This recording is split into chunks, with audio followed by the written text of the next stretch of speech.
രാഹുലിയുടെയും പ്രഭാഷണങ്ങൾ ഉണ്ടായി, സംവാദവും ഉണ്ടായി. അതുകൊണ്ട് ഞാൻ ദീർഘിപ്പിക്കുന്നില്ല. രാഹുലിയുടെ കൗതുകം എനിക്ക് ദീർഘകാലമായി കഴിയും.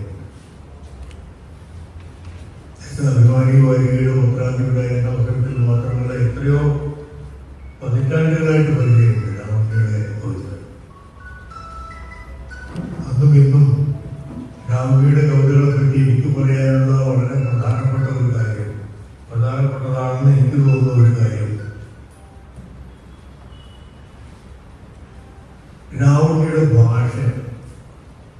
കവിതയ്ക്ക് വേണ്ടി രാഹുൽ ഒരു സവിശേഷമായ ഭാഷയുണ്ട്.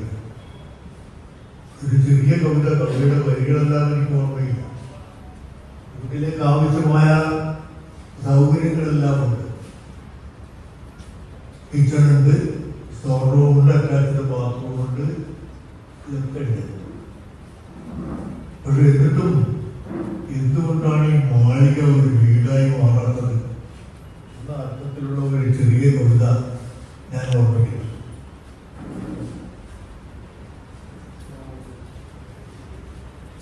നമ്മളെ വല്ലാതെ ആലോചിപ്പിക്കുന്ന, വല്ലാതെ മനസ്സിപ്പിക്കുന്ന ഒരു കവിതയാണ്. ഇതുപോലെയുള്ള ഒരുപാട് കവിതകൾ, വളരെ ദൈർഘ്യമേറിയ കവിതകളുണ്ട്, 2 വരിയിലും 4 വരിയിലും ഒക്കെ ഒതുങ്ങി നിൽക്കുന്ന കവിതകളുണ്ട്. കാവ്യ ടീച്ചർ എന്ന പേരിൽ ഒരു പുസ്തകമുണ്ട്. അത്ര പൊളിറ്റിക്കലായ ഒരു പുസ്തകം ഞാൻ അടുത്ത കാലത്ത് വായിച്ചു. കാവ്യ ടീച്ചറുടെ പ്രത്യേകത, അദ്ദേഹത്തിന് അവാർഡ് കിട്ടിയിട്ടുള്ള, ദേശാഭിമാനി അവാർഡ് കിട്ടിയിട്ടുള്ള പുസ്തകം, പുതിയ പുസ്തകമാണ് മാറ്റുദേശത്തെ കല്ലെഴുത്തുകൾ എന്ന പുസ്തകം.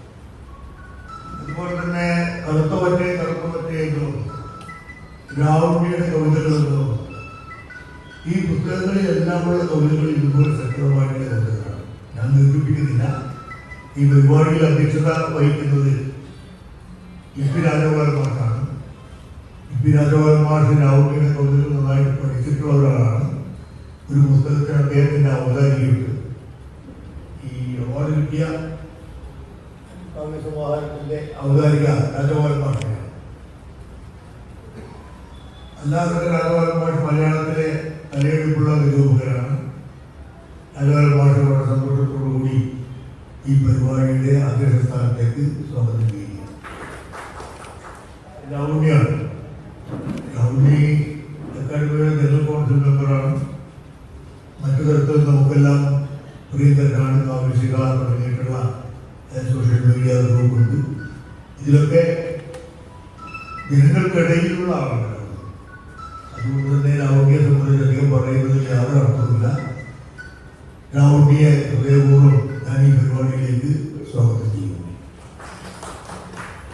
നന്ദിപ്രകടനം നടത്തുന്നത് ശ്രീകൃതാവർമ്മയാണ്. അക്കാദമിയുടെ ജനറൽ കൗൺസിൽ മെമ്പറായിട്ട് ശ്രീകൃതാവർമ്മ, അവരെ സ്വാഗതം ചെയ്യുന്നു. ഭാഷയിലേക്ക് അദ്ദേഹം സംസാരിക്കുന്നില്ല. അദ്ദേഹം വേദിയിലേക്ക് ക്ഷണിച്ചിരിക്കുന്നതാണ്. അദ്ദേഹത്തിനെ സ്വാഗതം ചെയ്യുന്നു. പേരെടുത്ത് പറയേണ്ടുന്ന ഒരുപാട് ആളുകൾ ഈ സദസ്സിലിരിക്കുന്നുണ്ട്. ആരുടെയും പേരെടുത്ത് പറയുന്നില്ല. എല്ലാവരെയും ഹൃദയപൂർവ്വം സ്വാഗതം ചെയ്തുകൊണ്ട് അധ്യക്ഷ സ്ഥാനത്തേക്ക്